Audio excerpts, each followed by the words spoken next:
Character development புத்தகத்தின் தமிழாக்கம். தலைப்பு விசுவாசம். கேள்வி எண் 7.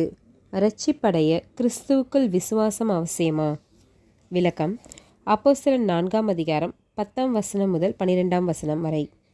உங்களால் சிலுவையில் அறையப்பட்டவரும் தேவனால் மரித்தோரிலிருந்து எழுப்பப்பட்டவருமாயிருக்கிற நசரேயனாகிய இயேசு கிறிஸ்துவின் நாமத்தினாலேயே இவன் உங்களுக்கு முன்பாக சொஸ்தமாய் நிற்கிறான் என்று உங்கள் எல்லோருக்கும் இஸ்ரேல் ஜனங்கள் எல்லோருக்கும் தெரிந்திருக்க கடவது.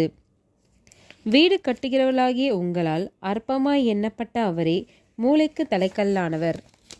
அவராலே அன்றி வேறு ஒருவராலும் இரட்சிப்பு இல்லை. நாம் இரட்சிக்கப்படும்படிக்கு வானத்தின் கீழெங்கும் மனுஷருக்குள்ளேயே அவருடைய நாமமே அல்லாமல் வேறொரு நாமமும் கட்டளையிடப்படவும் இல்லை என்றான். யோவான் 3ஆம் அதிகாரம் 16ஆம் வசனம். தேவன் தம்முடைய ஒரே பேரான குமாரனை விசுவாசிக்கிறவன் எவனோ அவன் கெட்டு போகாமல் நித்திய ஜீவனை அடையும்படிக்கு அவரை தந்தொருளி இவ்வளவாய் உலகத்தில் அன்பு கூர்ந்தார். யோவான் 3ஆம் அதிகாரம் 36ஆம் வசனம். குமாரனிடத்தில் விசுவாசமாய் இருக்கிறவன் நித்திய ஜீவனை உடையவனாய் இருக்கிறான். குமாரனை விசுவாசியாதவனோ ஜீவனை காண்பதில்லை. தேவனுடைய கோபம் அவன் மேல் நிலைநிற்கும் என்றான். முழுமையாக ஊழியம் செய்யும் மனப்பான்மையான காரியங்களை உடைய வேதாகமத்தில் இரட்சிப்படையக்கூடிய பல வழிகளை அது வலியுறுத்துவதில்லை.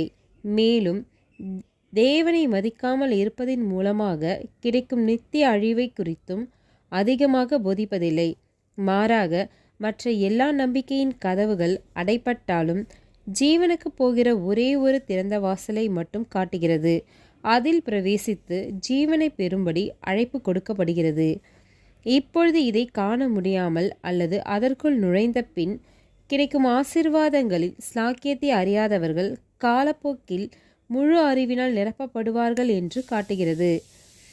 இந்த முறைமையில் ஓட்டப்பந்தயத்தில் ஓடுபவர்கள் மட்டுமே தேவனை சேர முடியும். சிறப்பாக வேலை செய்வதினாலும் அல்ல, அறியாமையினாலும் அல்ல. இந்த உலகத்தின் பாவத்தை போக்கும் கிறிஸ்துவின் விலையேற பெற்ற இரத்தத்தின் மேலுள்ள விசுவாசத்தினால் மட்டுமே இதை சாதிக்க முடியும். 1 பேதுரு 1ஆம் அதிகாரம் 19ஆம் வசனம் மற்றும் யோவான் 1ஆம் அதிகாரம் 29ஆம் வசனம்.